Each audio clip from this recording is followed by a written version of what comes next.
Hi. I just wanted to say I watched season one and season two of Cobra Kai, and I was blown away by what I saw. I'm going to just discuss real quick what I liked about season one and season two before I dive into what I think might happen for season three. I love the relationship between Daniel Russo and Robbie Keane. I think it's awesome that Daniel is mentoring the son of the guy that used to bully him in high school. And I think what is even sweeter is the fact that Robbie and Daniel seemed to click before Daniel even knew Robbie's connection to Robbie Lawrence. Daniel was upset once he found out, but he got over it. I think that Daniel was able to give Robbie some of the attention that Robbie was desperately looking for from a father figure. Okay, the second relationship I loved from season one and season two was the relationship between Miguel and Johnny Lawrence. I really felt like I treasured this relationship because Johnny and Miguel aren't related by blood, but it's clear to me that the two need each other. Johnny was a mess working odd jobs and really having no direction with his life. But when he meets Miguel and starts mentoring him and becoming his karate sensei, he starts to really be motivated to do more with his life. Miguel needs Johnny because he has no confidence I would say at school. I think he was bullied pretty much all the time, and he needed someone that was going to give him a confidence booster, and Johnny definitely fulfills that role. So that's what I liked about season one and season two. Season three, I'm just going to discuss what I think are some problems and some theories people have had of what I think could fix those problems.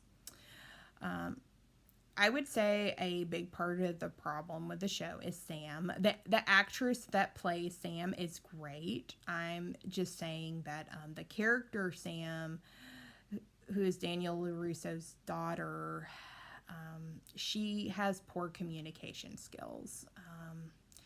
And some of it is just she's a teenager.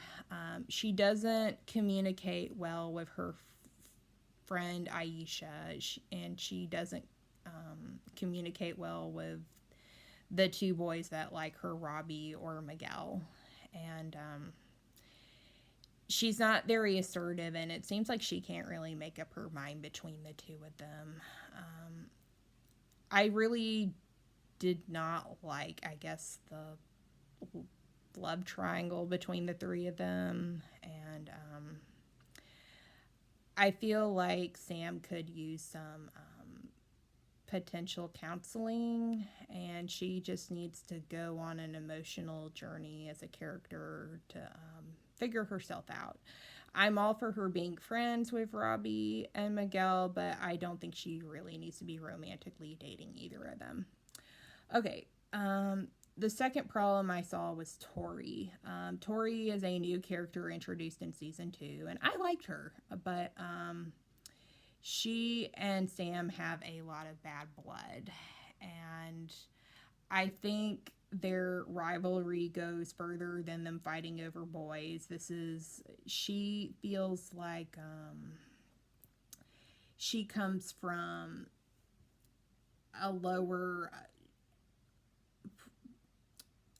Tori feels like that she's been handed a bad lot in life. Her mother used to be a manager, and her mother got fired when it was discovered she was bringing food home for her son and daughter. And Tori seems to think that since she's had it rough, that it's okay to treat everybody else like crap, and that it's okay, that there's really no negative repercussions for it. So she needs to learn some life lessons as well. I think another problem is Robbie is in a state where he could go either to a juvenile detention center, or he could maybe possibly go to Okinawa if he whips up the money.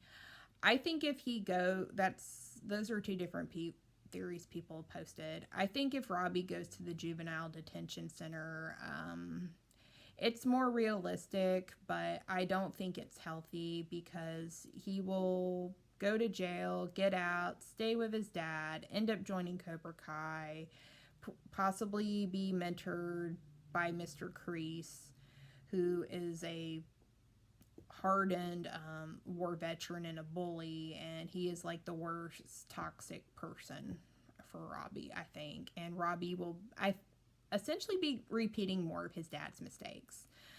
I think it would be better if Robbie went to Okinawa somehow. He got the money, fake IDs, disguise, whatever, to get on the plane and go. And Johnny finds out his son went from a text message, maybe, like Robbie checks the phone. And Johnny tells Daniel, hey, my kid went to Okinawa. You need to go get him.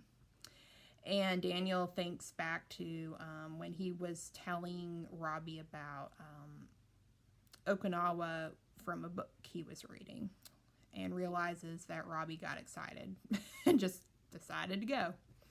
So Daniel, I think, would go to Okinawa to go find Robbie, and the two of them might end up staying with Chosen, who is an old acquaintance of Daniel's from the Karate Kid season 2. And then Johnny would be having to find a way to pay bills again. He would also need to find his own brand of karate that is not Mr. Kreese, and he would also be having to sort out his love life between his old high school flame Allie showing up and Cameron, Miguel's mom. And I think he would be involved with wanting to get Miguel through physical therapy or whatever gets him back on track to being able to do karate or anything physically again. So, and I think once Daniel gets back from Okinawa, he will realize along with Robbie, Mr. Miyagami was not as nonviolent as he originally thought, but he was still a good man, and he will be able to apply these discoveries to mending his relationship with his wife and his son and his daughter. And we know he and Johnny will meet up again. And those are my thoughts for season 3.